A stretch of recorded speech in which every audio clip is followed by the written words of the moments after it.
जय श्री कृष्णा। हम आपके सामने कार्तिक स्नान की कहानी लेकर आए हैं। बहुत समय पहले की बात है। किसी गांव में सास व बहू रहती थी। जब कार्तिक का महीना आया तो सारे गांव वाले कार्तिक स्नान के लिए गंगा जी जाने लगे। तो सास ने सोचा कि मैं भी चली जाती हूँ। वो अपनी बहू से बोली, बहू, कार्तिक नहाने गंगा जी जा रही हूँ। बहू ने पूछा कि माता जी, कार्तिक स्नान करने से क्या होता है?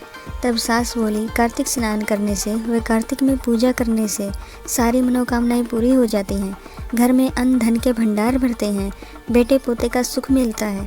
तब बहू बोली, यदि ऐसी बात है तो मैं भी नहाऊंगी। सास बोली, नहीं, अभी तो तू बहुत छोटी है।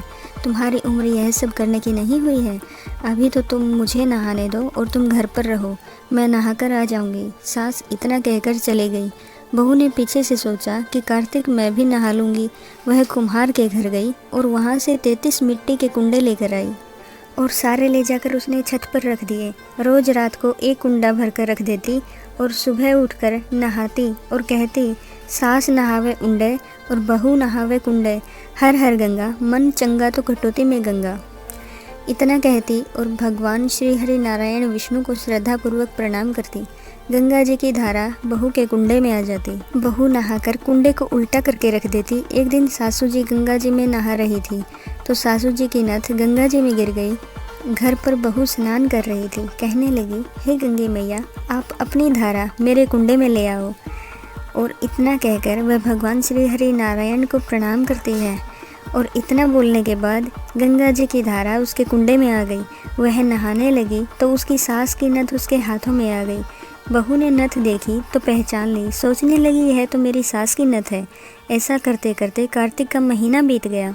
सासू जी गंगा जी से वापस आई तो बहू सासू जी का सामान लेने गई। उसने सासू जी की नथ पहने रखी थी। सासू जी की नज़र बहू पर पड़ी तो उसने अपनी नथ पहचान ली। सोचने लगी, यह तो मेरी नथ है। बहू से पूछा, यह मेरी नथ तेरे पास कैसे आ गई?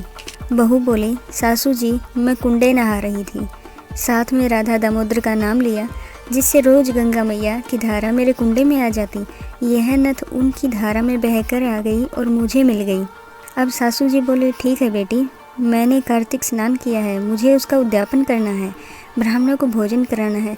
बहू बोली, आप 4 ब्राह्मणों को भोजन करा देना, मेरे भी 2 ब्राह्मण जिमा देना, क्योंकि मैं भी कार्तिक नहाई हूँ।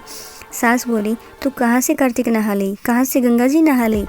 तब बहू ने कहा, आओ सासू जी, ऊपर चलो, मैं दिखाती हूँ। अब सास बहू दोनों छत पर गई। वहाँ देखा 33 कुंडे उल्टे पड़े थे और वे सारे सोने के हो गए थे। तब बहू ने कहा, मैं रोज रात को एक कुंडा भरकर रखती, रोज सुबह सवेरे उठकर नहाती और कुंडे को उल्टा करके रख देती थी। यह सब देखकर तो सास कहने लगी, बहू, तेरा नसीब तो बड़ा अच्छा है, जो गंगा जी की धारा तेरे कुंडे में आ जाती थी। तेरे कुंडे भी सोने के हो गए हैं। मेरे तो मन में अहंकार था, ऊपरी मन से कार्तिक स्नान के लिए गई थी, इसलिए मुझे तो कुछ नहीं मिला।